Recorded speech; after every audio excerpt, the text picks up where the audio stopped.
Este programa tem apoio cultural da CNM, Confederação Nacional dos Metalúrgicos.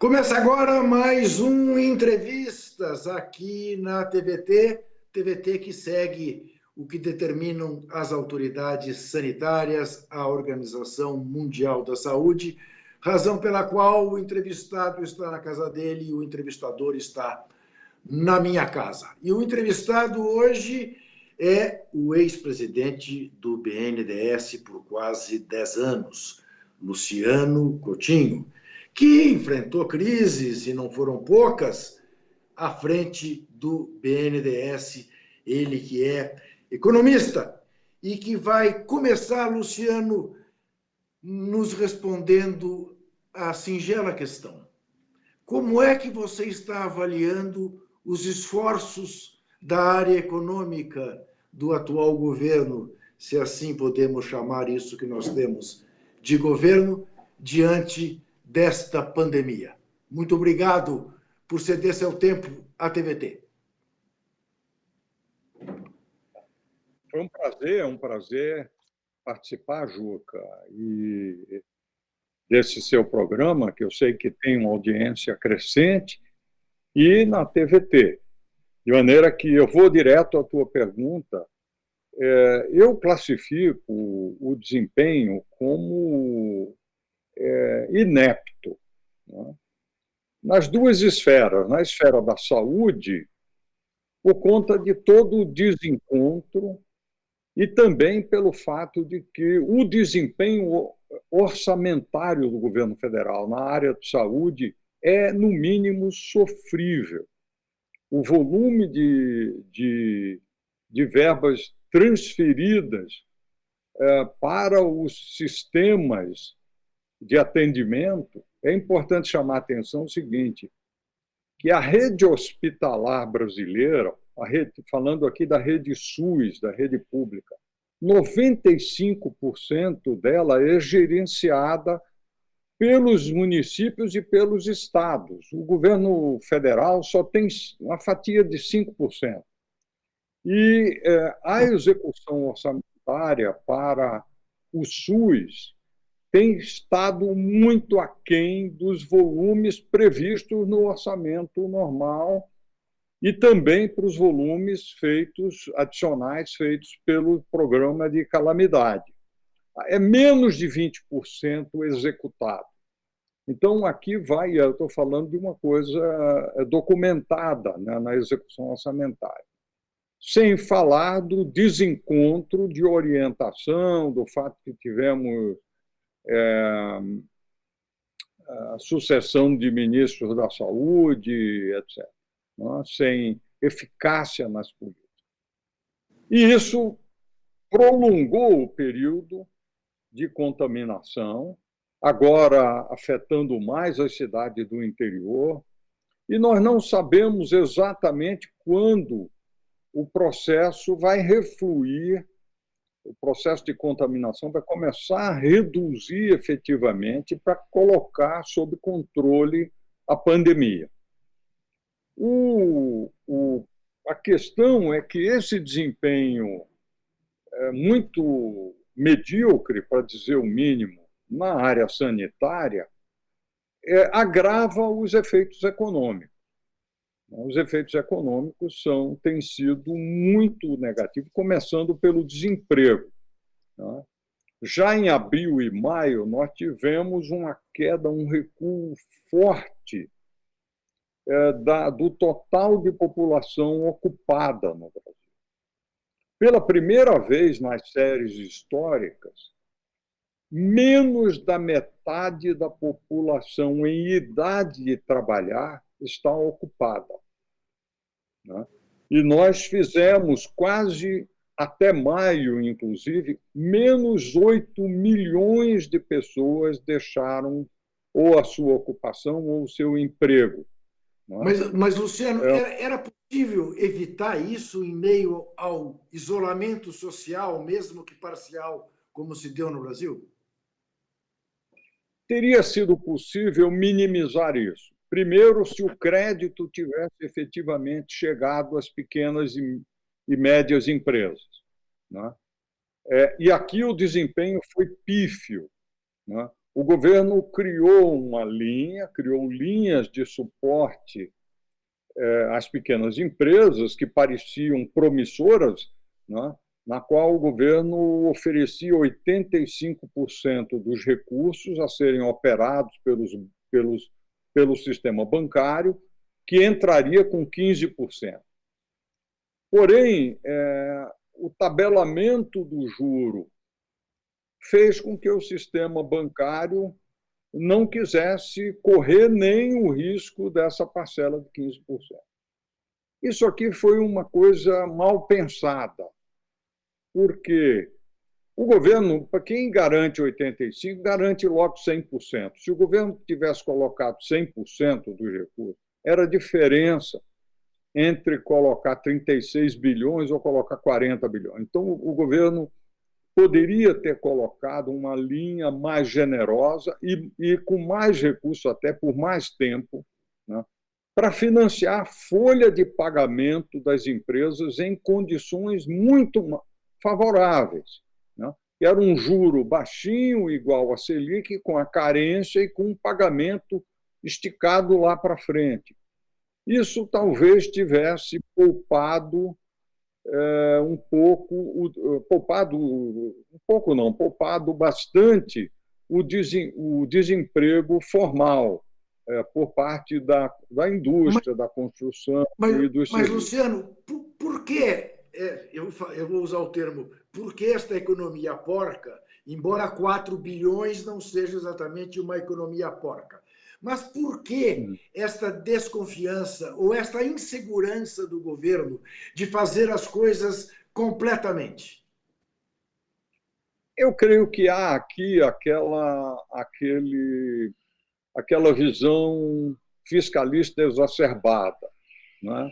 De querer fazer as coisas com o máximo de parcimônia, enquanto que a situação pedia uma certa... Por exemplo, aqui é o contrário. O programa de transferência de renda, os R$ 600, né? Eles foram executados com uma generosidade. Muita gente, né, que não precisava, inclusive, capturou uma parcela desses R$ 600. Como isso tinha um impacto político, aqui há um certo populismo nesse programa, né, ele foi executado de uma forma, digamos assim, generosa. Enquanto, quando se tratou de suportar o setor produtivo através do crédito, o desempenho foi muito sofrível, né? E demorou muito para ser aperfeiçoado, né? Por exemplo, existia um sistema de garantias ao crédito que havia sido esvaziado nos governos, já no governo Temer e no ano passado, e que demorou muito a ser reabilitado, né? Era um sistema de garantias que, através de fundos garantidores, que facilitavam o crédito. Então, acho que na área do crédito, o desempenho, reconhecidamente, até pelo próprio ministro, foi muito, muito fraco. Agora, como você disse, a pandemia teve que isolar muita gente em abril e maio, e ainda uma parte continua, né? Isso afetou muito o setor de serviços, afetou muito o setor de construção, onde tem um pedaço de informalidade, né? E nós tivemos uma queda muito forte no setor informal, né? Então, Luciano, a gente está vivendo um momento de recessão. Você diria que nós vamos chegar a uma depressão econômica? Eu acho que nós vamos sair, primeiro, não sabemos exatamente quando vamos sair dessa forte recessão, mas temos uma chance predominante dela se transformar numa depressão. Por quê? Primeiro, nós não temos fatores propulsores espontâneos de uma recuperação econômica. E por quê? Primeiro, já temos e teremos um desemprego muito alto. Vai voltar um pouco do informal, mas nós vamos estar numa situação muito pior do que estávamos antes da pandemia. Tá? Então, nós vamos começar com um desemprego muito alto. Com um desemprego muito alto, as famílias, e com o medo de que a doença possa voltar, as famílias estarão cautelosas, já perderam um pedaço da sua renda, vão gastar mais, especialmente os estamentos C e D, vão estar muito cautelosos. Também o crédito ao consumidor vai estar seletivo e cauteloso. Então, dificilmente nós podemos esperar que o consumo possa puxar um movimento de recuperação econômica. Em segundo lugar, porque o setor público brasileiro vai estar enfrentando não apenas um endividamento maior, mas uma queda de receita tributária, a situação dos estados é bastante difícil, e o governo pretende segurar a despesa tão logo a fase aguda da pandemia passe. Ou seja, nós não deveríamos, em tese, é o que o próprio governo federal tem manifestado, esperar por uma recuperação forte do investimento público, que possa ajudar a sair da recessão. Né? Além disso, o investimento privado vai estar cerceado pelo fato de que a ociosidade na indústria, na construção, é muito alta. As empresas estão com capacidade ociosa e isso não vai ajudar o investimento. E ainda, em quarta posição, está o desempenho muito fraco do comércio internacional. Né?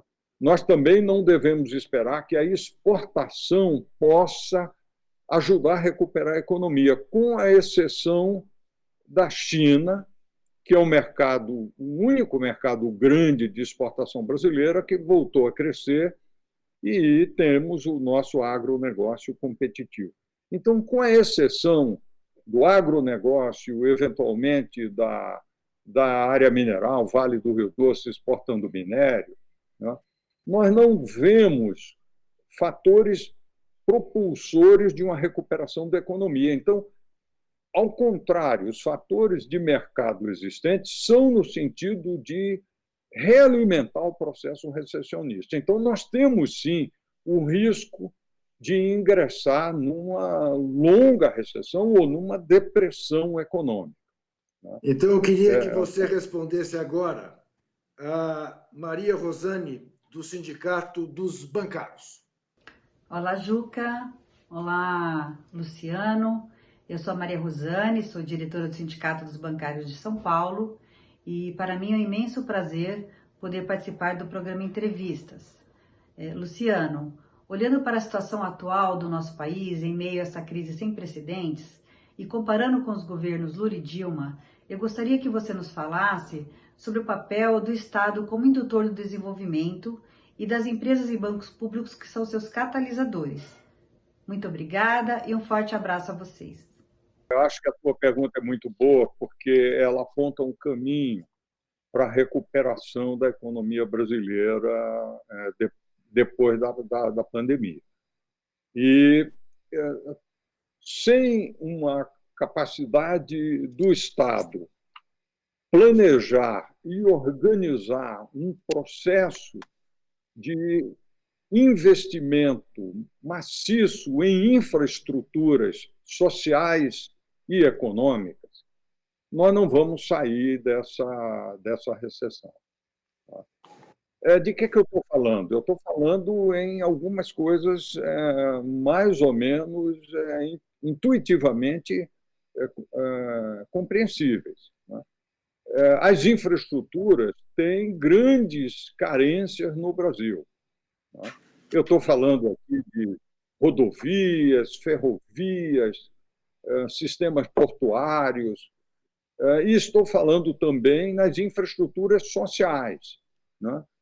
Metrôs, corredores rápidos de transporte urbano, estamos falando em saneamento ambiental, que é importantíssimo para a saúde pública, e habitação social e assim por diante. Esses investimentos são investimentos que têm retorno positivo. Esse retorno demanda um prazo mais longo, são projetos de escala maior que exigem uma preparação da engenharia técnica, do licenciamento ambiental, demandam planejamento e preparação de projetos. Parte desses investimentos pode ser feito com a participação do setor privado através de concessões e PPPs. Mas isto demanda a compreensão de que, sem a iniciativa organizadora do Estado, né, e sem o suporte do financiamento de longo prazo através dos bancos públicos, né, especialmente do BNDES, esse processo não vai acontecer na escala necessária, né? O investimento total produtivo no Brasil, a chamada formação bruta de capital, caiu de 21% para menos de 15%. Então, nós teremos que subir de novo por etapas, né? E eu estou falando aqui de um volume massivo de investimento, 2% do PIB a cada ano. Quer dizer, isso significa 140 bilhões, no ano seguinte 280, depois 350, quer dizer, estamos falando de volumes de investimento muito altos, que são necessários para estruturar um ciclo de recuperação. Esses investimentos em infraestrutura são investimentos que terão retorno, aumentarão o bem-estar na sociedade e aquilo que os economistas chamam de externalidades positivas para o conjunto, né? Esses investimentos precisarão de equipamentos industriais, precisarão de novas tecnologias, né? E poderão demandar insumos, aço, cimento, todos os insumos petroquímicos demandarão, além dessas matérias-primas importantes, demandarão equipamentos, né, que ajudarão a recuperar a economia. Há também o papel das empresas públicas. Eu menciono especialmente o papel da Petrobras, né? Nós temos no pré-sal... Vamos falar disso. Vamos falar da Petrobras no próximo bloco, porque eu preciso fazer o intervalo e preciso fazer também o aviso de uma novidade. Quem é membro do canal da TVT no YouTube ou apoia a TVT e a Rádio Brasil Atual pelo Catarse, agora tem 40% de desconto nos livros do site da livraria da editora Expressão Popular, comprometida com a construção de um mundo melhor. São centenas de títulos voltados para a formação cultural, científica e política do povo brasileiro. Acesse o site da TVT ou nossas redes sociais e saiba como participar. Nós voltaremos em seguida.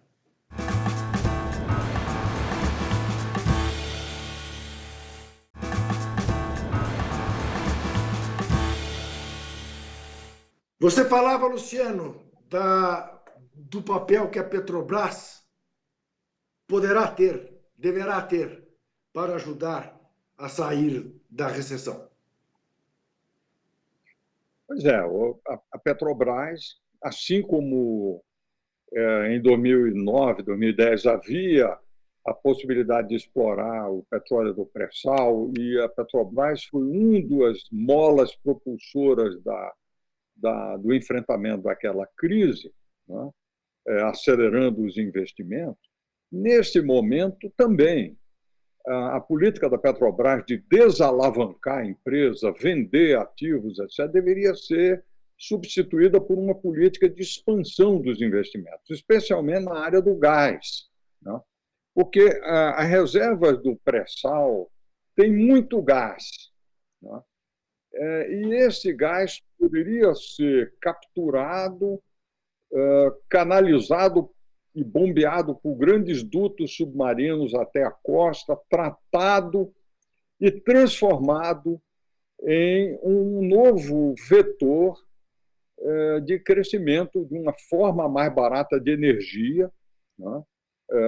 Tanto para a geração limpa de energia termoelétrica, quanto também para o uso industrial do gás, né? Essa é, por exemplo, algo que tem sido defendido, inclusive, por áreas na Fundação Getúlio Vargas, no Rio de Janeiro, próximas ao ministro, né? Me parece que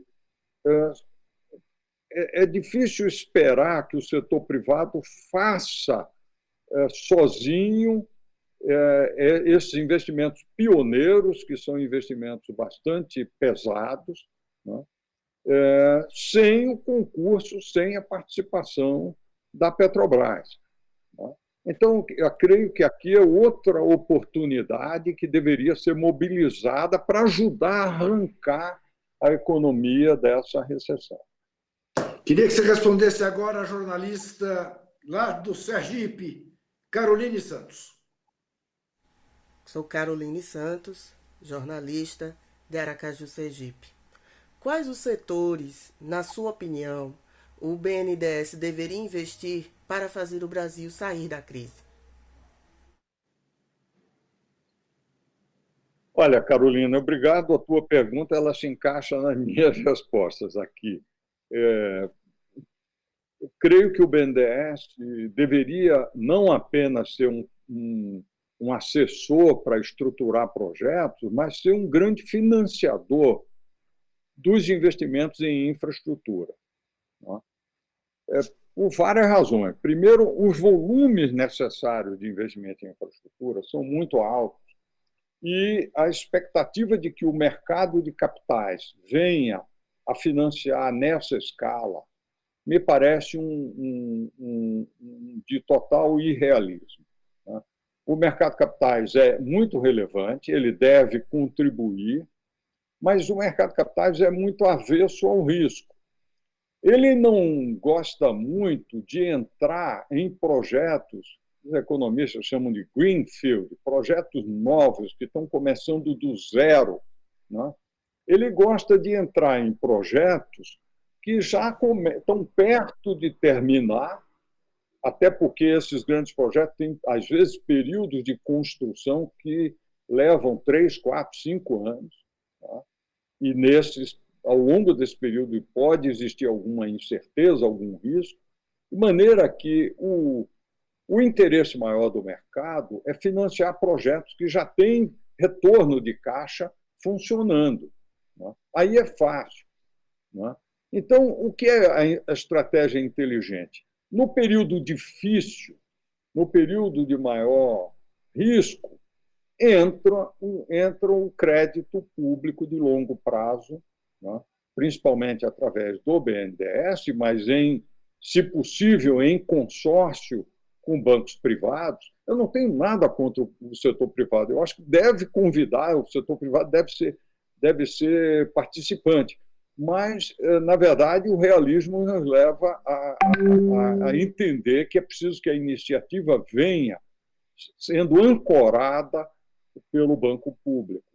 Então, a primeira missão, ajudar a recuperar os investimentos em infraestrutura. De certa maneira, você está falando do papel que o BNDES desempenhou na grande crise de 2008.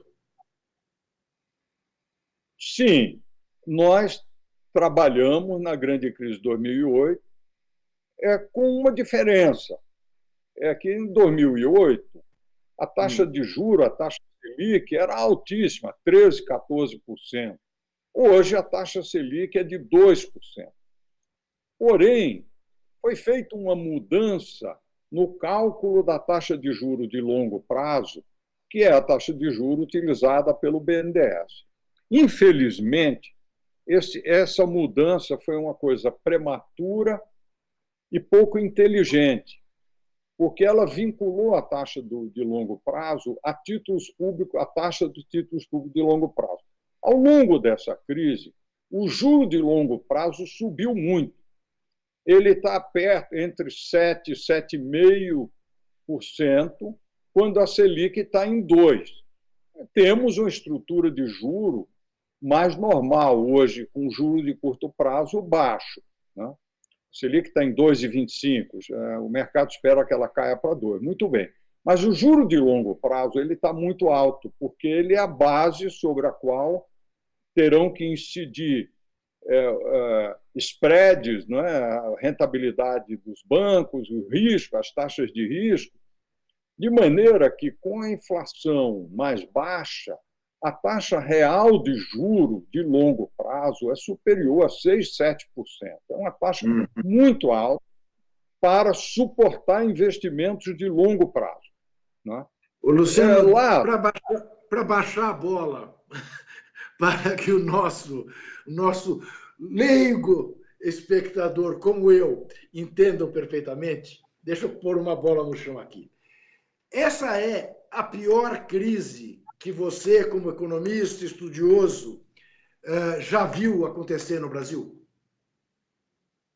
Essa certamente é uma crise pior do que a de 2008, 2009, né? Porque ela vem, primeiro, ela foi uma crise muito rápida e ela vem de uma forma inesperada e mantém um estado de incerteza muito grande. E o impacto dela sobre o emprego foi muito intenso, né? Eu também temo que os estragos que venham a ser feitos na estrutura empresarial, especialmente de médias e pequenas empresas, venha a ser muito mais severo do que a crise que enfrentamos em 2008, 2009. Então, e quando o ministro fala, e ainda diz orgulhosamente, que ainda neste ano teremos pelo menos 2 grandes privatizações e ensaia privatizar bancos públicos, tem algum caminho por aí, Luciano? Olha, eu acredito que isso é um sonho, né? Uma daquelas coisas que o ministro fala e não acontece, né? E que tem levado, inclusive, a uma certa perda de credibilidade no seu desempenho, né? Primeiro, porque privatizar com um mercado bastante volátil, né? Ativos que têm um valor muito grande, pode não ser viável ou pode até produzir perdas patrimoniais para o setor público. E segundo, seria abrir mão de ferramentas fundamentais, porque a diferença é que no capitalismo, o setor privado, ele se move pelo lucro e pela expectativa do lucro e é avesso à incerteza e ao risco. Enquanto que as ferramentas públicas, elas têm capacidade de mover investimento de forma autônoma. Isso é muito importante. A capacidade autônoma de poder impulsionar uma saída através do investimento, né? Então, me parece, além do que é o seguinte, suponha que você privatiza. Com que garantia teremos de que, uma vez privatizado, vai produzir uma onda de investimentos novos, que é isso que interessa para a recuperação econômica? Sem investimento novo, não acontece nada.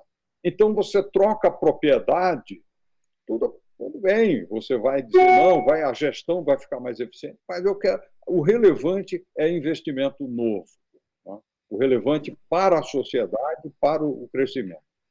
Você identifica algum choque dentro da equipe econômica, ou, melhor dizendo, dentro do governo, em relação a que caminho seguir? Te pergunto em função do tal Plano Marshall, que foi engendrado e que aparentemente desapareceu. Mas tem algum choque que a gente não perceba, mas que vocês, economistas, percebem? Eu acho que houve um início de uma diferença de visão, né, dentro do governo. Eu não sei se ela vai se concretizar ou não, né? Eu queria fazer apenas um pequeno comentário. A comparação com o Plano Marshall é inteiramente descabida, né? Faria algum sentido comparar com o New Deal do governo Roosevelt, né, que foi um grande plano de recuperação contra a depressão, né? O Plano Marshall foi um plano para recuperar a Europa a partir de 47, quando houve um inverno muito rigoroso, e havia o medo, já o início da Guerra Fria, e o medo de que o comunismo avançasse sobre a Europa, etc. De maneira que foi um programa importante, mas ele foi mal entendido até no debate. Mas, enfim, eu não vou entrar nisso. O que nós precisaríamos era um programa de escala mais parecido com o New Deal do que com o Plano Marshall. Mas isso... Eu vejo o seguinte, o governo talvez esteja dividido entre um caminho populista, em que vai aumentar os programas de transferência de renda, né? O Bolsa Família reformulado, uma parte do programa de apoio ao setor informal desocupado através da prorrogação de parte desses recursos que foram distribuídos nos últimos 2 meses, né? Com uma visão populista, oportunista, voltada para um projeto de reeleição do presidente, né? Versus um programa efetivamente consistente de recuperação em grande escala do investimento em infraestrutura, que é o caminho racional, né, e economicamente consistente, porque é o caminho que vai ajudar a criar empregos duradouros, né? Você imprimiria dinheiro, Luciano? Essa é uma discussão, né, que está posta aí. Olha, Juca, o mundo inteiro está imprimindo dinheiro de uma forma, né? Nos Estados Unidos e na Europa, o juro é zero, em alguns lugares o juro é negativo, a receita tributária dos países todos caiu, e quem está sustentando o gasto público, as ações contra a crise no mundo inteiro é emissão de dinheiro, não é papel moeda, mas é emissão de meios de pagamento, né, suportado por um aumento de dívida pública. Só que esse aumento de dívida pública é feito a juro zero, né? Então, ela não tem um efeito tão forte sobre as próprias negativas sobre as finanças públicas. Nós estamos, de certo sentido, fazendo isso, porque a receita tributária, já em termos anualizados, caiu algo como 250 bilhões. Tá? E a despesa descoberta está algo em torno de 350, 400. A estimativa é que nós vamos ter pelo menos uns 750 bilhões de resultado negativo nas contas públicas, e isso já está se transformando em dívida pública nova. Felizmente, essa dívida pública está sendo contratada a uma Selic bem mais baixa, né, que vai ter que se tornar, e eu espero que daqui para frente, a taxa de juros persista sendo uma taxa de juros baixa em termos reais, né? E as nossas reservas aguentam quanto tempo? Eu espero que a gente persista com a taxa de juros baixa daqui para frente, né? Tá. Mas, obviamente, se você começa a tentar recuperar a economia e não sustenta o aumento da oferta, o aumento da produção, tanto de alimentos, da cesta básica e também a produção industrial, você vai ter inflação. E se você tiver inflação lá na frente, vai ter que subir juros. Então, é preciso ter uma coordenação nesse processo de recuperação da economia. Nós vamos falar da desindustrialização no próximo bloco, com uma pergunta de um diretor do Sindicato dos Metalúrgicos do ABC. A gente volta em seguida.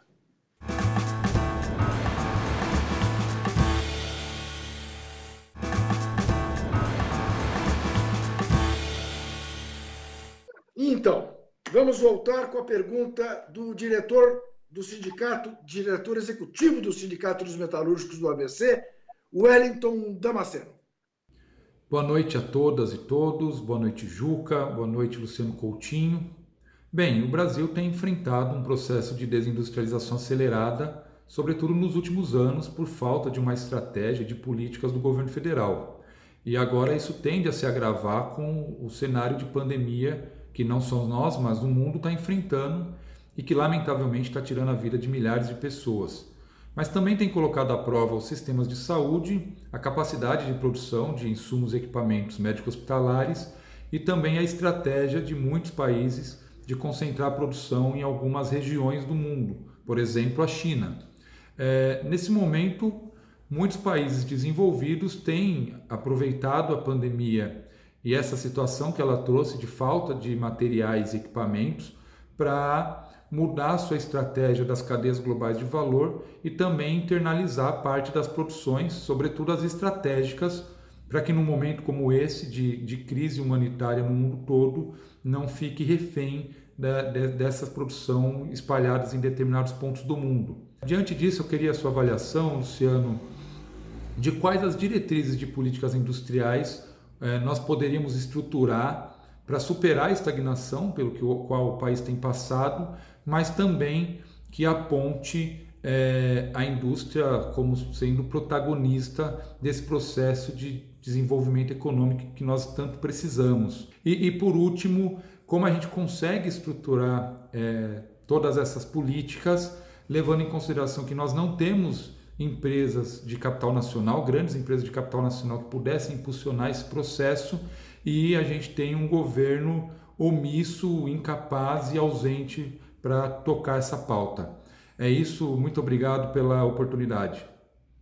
Eu agradeço a questão do Wellington, né?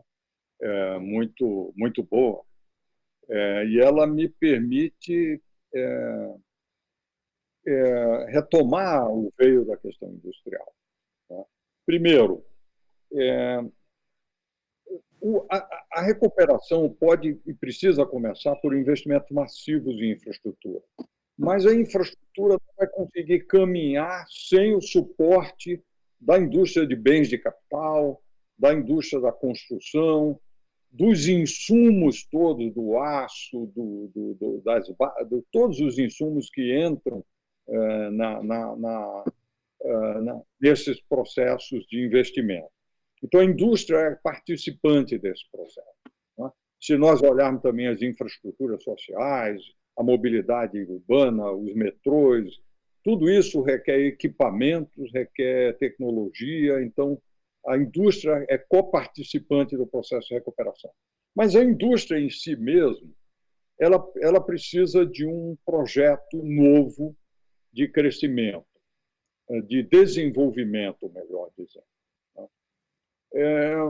Por duas razões que vocês, Wellington, sabe tão bem quanto eu. Primeiro, nós temos uma grande revolução industrial e tecnológica no mundo, né, se acelerando. Né?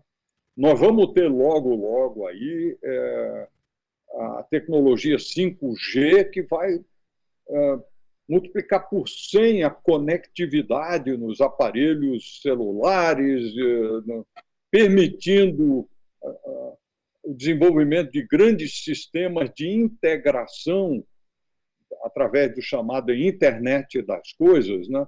De grandes sistemas públicos, de todas as infraestruturas públicas vão poder conversar, desde uma lâmpada que está iluminando e que vai estar conectada na chamada internet das coisas. Né? Então, essa revolução tecnológica é fundamental. Sem que a indústria a acompanhe, ela corre o risco de se tornar obsoleta. A indústria brasileira já perdeu muito terreno, desde o Plano Real, onde tivemos juros altíssimos, com câmbio supervalorizado, né? E, posteriormente, pela grande sucessão de crises, especialmente a crise muito severa de 2015 a 2019. Foram 5 anos de grande retrocesso industrial. Então, a indústria precisa de um projeto de longo prazo e de recuperação, mas ela tem que levar em conta a necessidade de estar profundamente próxima e empenhada em avançar na 4ª revolução industrial. Você mencionou pontos importantes aqui. Saúde. Nós chegamos a ter um sistema de equipamentos de saúde produzido por empresas nacionais que, na crise recente, foi debilitado. Quando precisou fabricar respiradores, foi muito difícil. Felizmente, existiam 2 empresas que sobraram, né, e puderam ajudar nesse processo. Outras grandes empresas entraram, porque a humilhação que o Brasil passou em tentar importar respiradores na China, e eles foram assambarcados, né, no aeroporto, por grandes potências que chegaram lá pagando o triplo do preço, mostra que a segurança sanitária da sociedade brasileira demanda que a gente tenha uma capacitação industrial mínima em equipamentos críticos de saúde, né? Além dos medicamentos. Nos medicamentos, nós não estamos tão mal assim. E, felizmente, nós temos grandes instituições de ciência de pesquisa, como o Instituto Butantan, como a Fundação Oswaldo Cruz, etc., capazes de produzir vacina ou fazer as parcerias com as vacinas mais avançadas no mundo. Então, o setor de saúde deveria, na indústria, no projeto industrial, ter uma relevância, porque ele ficou evidente para a sociedade a importância. Mas não é só. Eu acho que nós temos que olhar, né, por exemplo, a oportunidade que você mencionou. Nós temos que olhar a possibilidade de atrair de volta para o Brasil partes da indústria que, dentro das transnacionais, das grandes empresas, ou mesmo através da destruição da capacidade brasileira, começaram a ser produzidas na Ásia, né? E essas cadeias de valor que vão buscar suprimento industrial na Ásia estão sendo reestruturadas, ou pelo menos muitos dos países desenvolvidos já anunciaram a intenção de reestruturar essas cadeias. Daí podem surgir oportunidades, mas aí nós, brasileiros, o governo brasileiro, terá que criar as condições para atrair, né, parte desses empreendimentos que migraram para fora para que voltem ao Brasil. E aqui nós temos que montar uma estratégia para isso, né? Nós temos um fator que nos ajuda hoje, que é a taxa de câmbio muito depreciada. O dólar alto torna muito cara a importação, né? Essa importação já mostrou que precisa ter mais segurança, está mais próximo, está dentro do Brasil, né? Então o câmbio ajuda. O juro baixo, se for duradouro, pode ajudar, né? Além disso, políticas públicas e o financiamento com bancos públicos junto com o mercado pode ajudar uma estratégia mais consistente de retomada da indústria. Então, eu vejo... Você acredita numa nova geopolítica depois da pandemia, Luciano? Juca, eu acho que isso vai depender muito do resultado da eleição americana. Tá. O resultado da eleição americana pode ser um divisor de águas no seguinte sentido: ou continua um conflito comercial arbitrário e desorganizador das regras internacionais, ou bem a gente volta a ter um pouco mais de regras, etc. De qualquer maneira, ficou claro nessa pandemia a relevância de proteger a soberania nacional em relação a várias das indústrias que são essenciais para, não apenas para a segurança militar, mas para a segurança do bem-estar das sociedades, né? Então, a da saúde é um exemplo claro, né? Então, mas eu vejo oportunidades, e vejo oportunidades, por exemplo, na área automotiva, eu vejo oportunidade de atrair de volta parte do parque de autopeças. Eu vejo, por exemplo, oportunidades para o setor de bens de capital, que já representou mais de 70% da oferta, e hoje está menos da metade da oferta de bens de capital é produzida no Brasil. Já a maioria é toda importada. Eu acho aqui que o setor de bens de capital é muito importante para o desenvolvimento das infraestruturas, é muito importante para o desenvolvimento da própria indústria, né? E o Brasil deveria ter uma visão de longo prazo em relação à sua indústria, porque a indústria está conectada a esses novos serviços, mas eu falo de uma indústria que está no novo patamar tecnológico, né? Nós não podemos querer reconstruir a indústria de 5 anos atrás. A obsolescência é muito rápida, né? Isso demanda um sistema de suporte à ciência, à tecnologia e à inovação.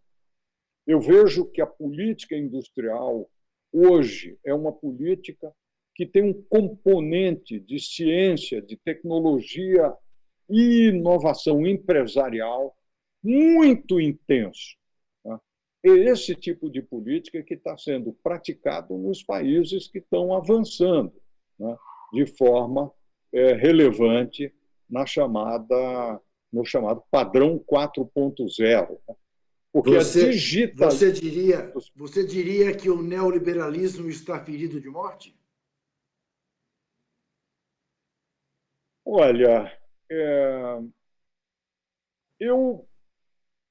eu creio que a insistência numa visão ultraliberal, vamos dizer aqui, no caso brasileiro, infelizmente, a visão da equipe econômica é uma visão ultraliberal datada, é uma visão velha do passado, né? Porque nem toda a visão liberal em vários países hoje, que compreendem a relevância da Revolução Industrial, abdica dos mecanismos de fomento à inovação e à indústria. Tá certo? Se nós olharmos muitos países que têm políticas liberais, mas, na verdade, também têm políticas de fomento à ciência, à tecnologia e inovação. De maneira que eu vejo um prazo mental na elite e na política macroeconômica, na política econômica brasileira. Luciano, o Banco Mundial vai ter um novo papel depois de passada essa crise? E te pergunto isso, e que papel pode desempenhar neste novo papel o ministro que exportamos para lá, que saiu correndo lá para Miami, o ex-ministro Van Traub? Bom, eu creio que o Banco Mundial ele sempre refletiu muito a visão do governo americano. Existe um acordo de cavalheiros pelo qual o FMI é dirigido por um europeu, e foram inclusive vários franceses e ao longo da história, e o Banco Mundial por americanos, tá? E reflete muito a posição dos governos. Depende, outra vez, do resultado da eleição americana.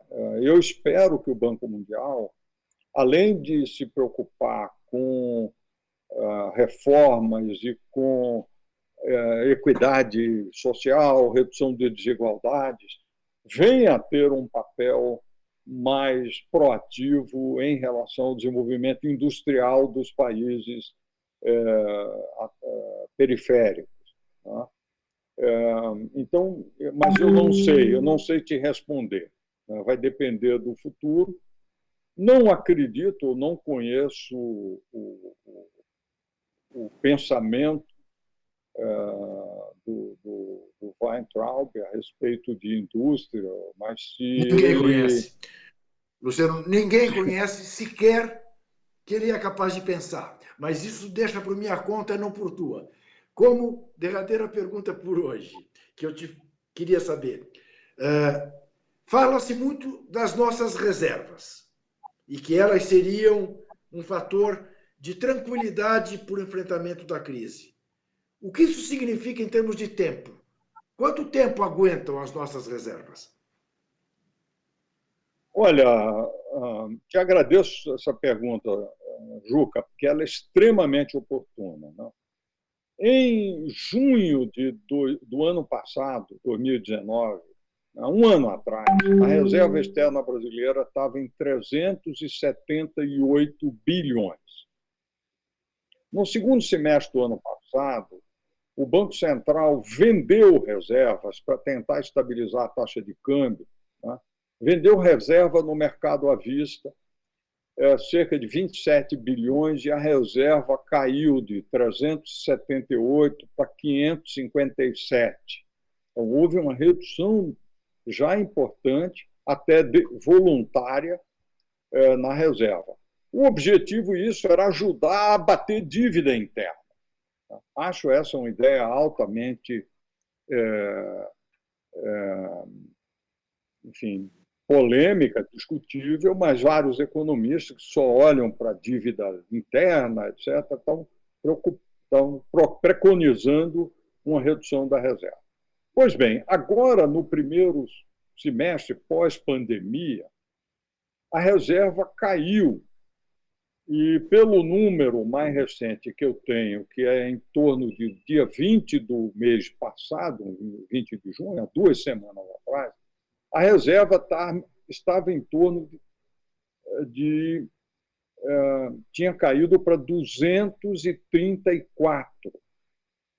De maneira, eu vejo com grande preocupação essa queda da reserva externa, e creio que é muito relevante que o Banco Central tenha uma atitude de preservação da reserva externa brasileira.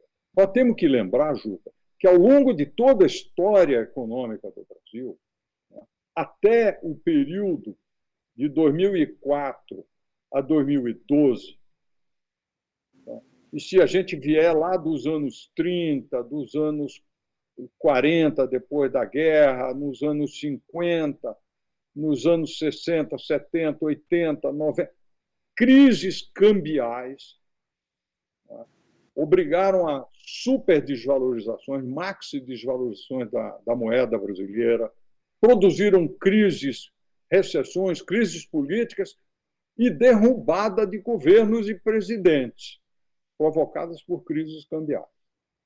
A vulnerabilidade cambial brasileira foi uma coisa maligna para o Brasil. Luciano foi superada.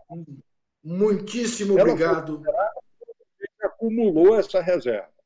Perfeito. Ela foi superada pelo período. Então, é importante registrar essa preocupação. Perfeito, Luciano. Muitíssimo obrigado pelo seu tempo. Muitíssimo obrigado por receber a TVT. Você em casa sabe que quinta-feira que vem, 15 para as 10, estaremos de volta pelo canal aberto 44.1 e em todas as redes sociais a qualquer hora. E lembre-se sempre que desesperar jamais. Este programa tem apoio cultural da CNM, Confederação Nacional dos Metalúrgicos,